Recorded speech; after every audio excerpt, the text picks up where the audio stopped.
We usually define privacy as a series of external barriers.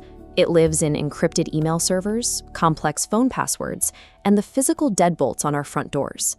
Our sense of security is built on the assumption that these outer defenses will always stand between our personal lives and the outside world. But that boundary is retreating. It's bypassing our devices and collapsing inward, aiming directly at the raw neural signals moving through the brain. The risk is not a hostile digital invasion. It comes from our own decision to make our unspoken contemplations accessible to external systems in exchange for convenience. Modern neurodecoding intercepts the chaotic electrical signals of raw intent and organizes them into readable linguistic blocks.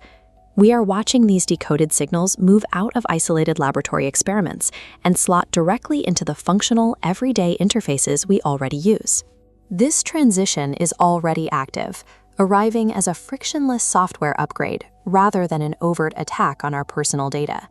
Brain-computer interfaces, or BCIs, capture the raw data of a thought just milliseconds before you would typically form the words to speak.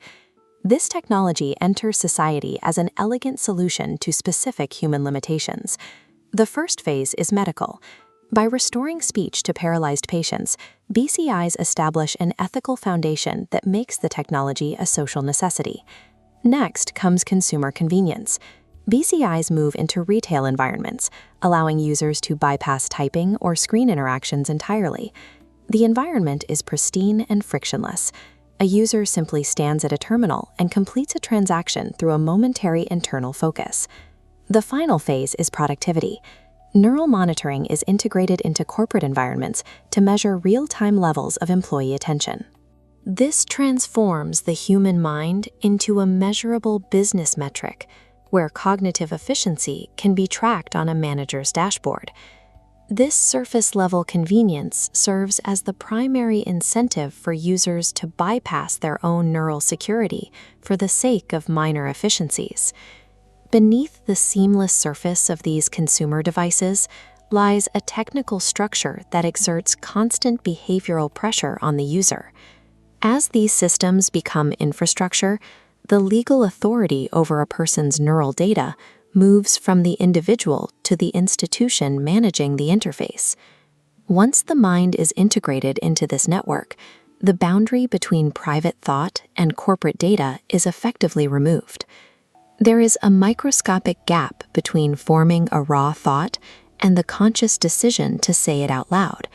We can call this the opaque zone. This unmonitored gap is the foundation of an independent identity. It is the space where we can exist without external observation. The opaque zone acts as a sanctuary. It provides the necessary room for internal reconsideration, hesitation, and the development of unvoiced ideas. Without this impenetrable space, the concept of a private internal life cannot be maintained. Brain-computer interfaces bypass this internal filter, capturing the signal before the mind has the opportunity to reconsider or edit it. Without this space, the structural distinction between internal reflection and external communication is effectively erased.